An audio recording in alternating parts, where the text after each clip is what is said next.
रञ्जु दर्शनाको गर्भावस्थालाई जोडेर सामाजिक सञ्जालमा बुलिङ सुरु भएको छ। सूचना प्रविधिको यसरी दुरुपयोग भइरहँदा ल्यापटप चलाएरै मासिक 3 लाखसम्म कमाउने कुरा फेरि चर्चामा आएको छ। यसपटकको टेकपाना टेक अपडेटमा यी सहित अन्य धेरै विषय समावेश गरेका छौं। Link 6G. The future of internet is here. राष्ट्रिय स्वतन्त्र पार्टीको नेत्री रञ्जु दर्शनाको गर्भावस्थालाई जोडेर सामाजिक सञ्जालमा बुलिङ सुरु भएको छ। रासोपाले समानुपातिक उम्मेद्वारको बन्द सूचीमा राखेदेखि नै रञ्जुमाथि सामाजिक सञ्जालमा आक्रमण सुरु भएको थियो। अहिले भने उनको गर्भावस्थालाई जोडेर समेत अवाञ्छित कमेन्ट र पोस्टहरू आइरहेका छन्। दर्शनाले बुधबार राति कमेडियन हिमेश पन्तसँगको अन्तर्वार्ताका क्रममा खिचिएका तस्बिरहरू सार्वजनिक गरेकी थिइन्, जहाँ उनको गर्भावस्था देखिन्छ। त्यसपछि केही सामाजिक सञ्जाल प्रयोगकर्ताहरूले नकारात्मक टिप्पणी गरिरहेका छन्। फेसबुक प्रयोगकर्ता बीके मानन्दरले व्यङ्ग्य गर्दै लेखेका छन्, अब यदि चुनाव भयो भने समानुपातिकबाट संसद बनेर सुत्केरी भत्ता र संसद सुविधा लिएर घरमा आराम गरेर बस्ने त हो नि नयाँ पार्टीको विकास योजना। त्यस्तै अर्का एक प्रयोगकर्ताले व्यङ्ग्य गर्दै लेखेका छन्, मेरी श्रीमतीजी पनि गर्भवती होइसिन्छ, दर्शनाजी लौ न आदिवासी जनजातिको समानुपातिक कोटामा अटाइदिनु पर्यो। कयौं नकारात्मक कमेन्ट आइरहँदा सामाजिक सञ्जालमा दर्शनाको गर्भावस्था र राजनीतिक सक्रियता देखाएर निकै बहादुरी देखाएको भन्दै सकारात्मक प्रतिक्रिया दिने प्रयोगकर्ता पनि छन्। उनले गरिरहेको काम सबै महिलाका लागि गर्व गर्न लायकको रहेको भन्दै प्रशंसा आएको पनि देख्न सकिन्छ। सरकारले विदेशी सम्बन्धनका कलेजमा डिआई राख्न रोक लगाएको छ। शिक्षा विज्ञान तथा प्रविधि मन्त्रालयले विदेशी शिक्षण संस्थाको सम्बन्धनमा सञ्चालित उच्च शिक्षण संस्थाहरूमा विद्यार्थीलाई अनुशासनका नाममा दबाब दिने डिसिप्लिन इन्चार्ज डिआई राख्ने काम तत्काल अन्त्य गर्न निर्देशन दिएको हो। कलेजहरूमा डिआईका कारण विद्यार्थीको सिकाइमा नकारात्मक असर परेको गुनासो प्राप्त भएको भन्दै त्यस्तो व्यवस्था हटाएर विद्यार्थीलाई सहयोग र सल्लाह प्रदान गर्न परामर्श कक्ष स्थापना गर्न मन्त्रालयले निर्देशन दिएको हो। यस्तै शैक्षिक शुल्कमा पारदर्शिता कायम गर्न मन्त्रालयले कलेजहरूले लिने सबै प्रकारका शुल्कको विवरण सार्वजनिक रूपमा देखिने गरी डिस्प्ले गर्न र यसको एक प्रति 15 दिनभित्र मन्त्रालयमा बुझाउन अनिवार्य गरेको छ। त्यस्तै अर्को शिक्षण संस्थाका कार्यक्रमहरूलाई आफ्नो भनी भ्रामक प्रचार गर्न रोक लगाउन पनि मन्त्रालयले सचेत गराएको छ। अर्थमन्त्री रामेश्वर खनालले ल्यापटप चलाएरै मासिक 3 लाखसम्म कमाउने कुरा वास्तविक भएको बताएका छन्। फर्मर प्लानर फोरम नेपालद्वारा आयोजित कार्यक्रममा बोल्दै मन्त्री खनालले नेपाली काङ्ग्रेसका महामन्त्री गगन थापाले विगतमा दिएको अभिव्यक्ति कुनै ठट्टा नभई यथार्थ धरातलमा आधारित भएको धारणा राखेका हुन्। करिब 8-9 वर्ष अघि युवाहरूले $500 को डलर कार्ड सुविधा माग गर्दा समेत राज्यले त्यसको महत्त्व नबुझेको स्मरण गर्दै उनले अहिले आईटी कम्पनीहरूलाई विदेशमा आफ्ना शाखा वा बेस स्थापना गर्न $20,000 सम्म लैजान पाउने व्यवस्था गरिएको जानकारी दिएका छन्। अर्थमन्त्री खनालले यसलाई सरकारको एक साहसिक र सकारात्मक कदमका रूपमा दाबी पनि गरेका छन्।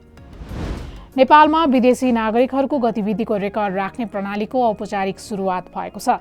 बिहिबार गृहमन्त्री ओमप्रकाश अर्यालको उपस्थितिमा अध्यागमन विभागले विदेशी नागरिक व्यवस्थापन सूचना प्रणाली FNMIS सुरु गरेको हो। सुरुवाती चरणमा काठमाडौँ उपत्यकाका सबै तारे होटलहरूमा यो प्रणाली कार्यान्वयनमा ल्याइएको विभागका प्रवक्ता टिकाराम ढकालले जानकारी दिएका छन्।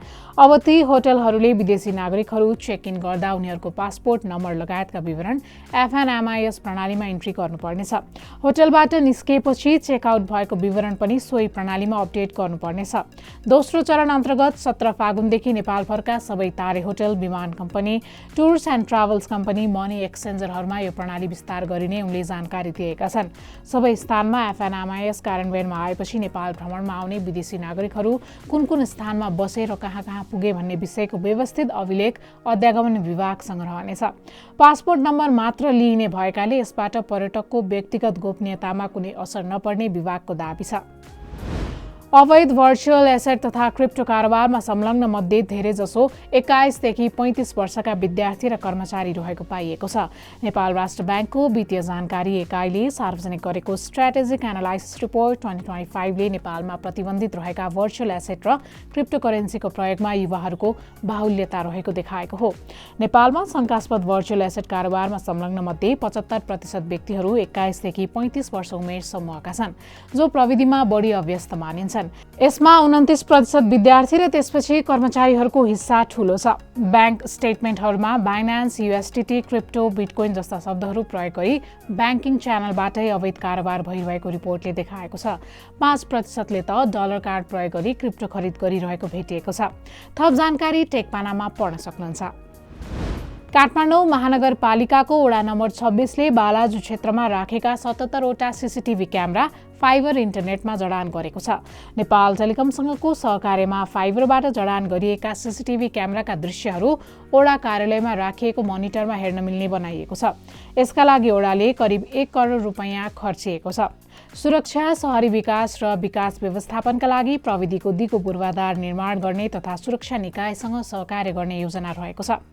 क्यामेराले अल्ट्रा HD क्वालिटीका दृश्य खिच्छ। AI-मा आधारित हरेक क्यामेरामा 8 वटासम्म सेन्सर जोड्न मिल्छ। बत्ती गए पनि यी क्यामेरा चल्ने ब्याकअप पावरको व्यवस्था गरिएको छ। स्वचालित रूपमा दायाँ-बायाँ घुम्ने, तलमाथि सर्ने र जुम इन तथा जुम आउट हुने क्यामेराले 550 मिटरसम्म दूरीका दृश्यहरू स्पष्ट रूपमा खिच्न र कैद गर्न सक्छ। चिनिया प्रविधि कम्पनी अनरले सन् 2025मा स्मार्टफोन बजारमा ऐतिहासिक उपलब्धि हासिल गरेको छ। कम्पनीको कार्यकारी व्यवस्थापन टोलीले नयाँ वर्षको शुभकामनासँगै भर्खरै अन्त्य भएको वर्ष 7 करोड 10 लाख युनिट भन्दा बढी स्मार्टफोन बिक्री भएको जानकारी दिएको हो। कम्पनीको यो बिक्री अघिल्लो वर्षको तुलनामा 50% को वृद्धि भएको हुआवे सेन्ट्रलले उल्लेख गरेको छ। अनरले उपभोक्ता बजारमा पहिलो पटक यति ठूलो संख्यामा स्मार्टफोन ढुवानी गर्न सफल भएको हो। चीनमा आफ्नो मुख्य व्यवसायलाई स्थिर राख्न सफल भएको अनरले अन्तर्राष्ट्रिय बजारमा भने चमत्कारिक प्रगति गरेको छ। वैदेशिक बिक्री 47% ले बढेको छ भने कम्पनीको इतिहासमा पहिलो पटक कुल बिक्रीको 50% भन्दा बढी हिस्सा वैदेशिक बजारले ओगटेको छ। सन् 2026मा विश्व बजारमा स्मार्टफोनको बिक्री 2.1% ले घट्ने प्रक्षेपण गरिएको छ। काउन्टरपोइन्ट रिसर्चले मेमोरीको बढ्दो मूल्यका कारण विश्व बजारमा स्मार्टफोनको बिक्री घट्ने अनुमान गरेको हो। AI-का लागि डेटा सेन्टरको निर्माणको काम तीव्र गतिमा बढ्दा विश्वव्यापी रूपमा मेमोरी चिपको आपूर्तिमा चरम अभाव देखिएको छ, जसका कारण मेमोरीको मूल्य बढ्दै गइरहेको छ। यसका साथै अन्य कम्पोनेन्टको मूल्य पनि बढ्दै गइरहेको बताइएको छ। काउन्टरपोइन्टका अनुसार अधिकांश स्मार्टफोन ब्रान्डको बिक्री घट्ने देखिन्छ। टेकपाना टेक अपडेट आजलाई यति नै। प्रविधि सम्बन्धी विभिन्न जानकारीको लागि टेकपाना हेर्दै गर्नुहोला। आजलाई भने म उस्मा अधिकारी बिदा हुन्छु। नमस्कार।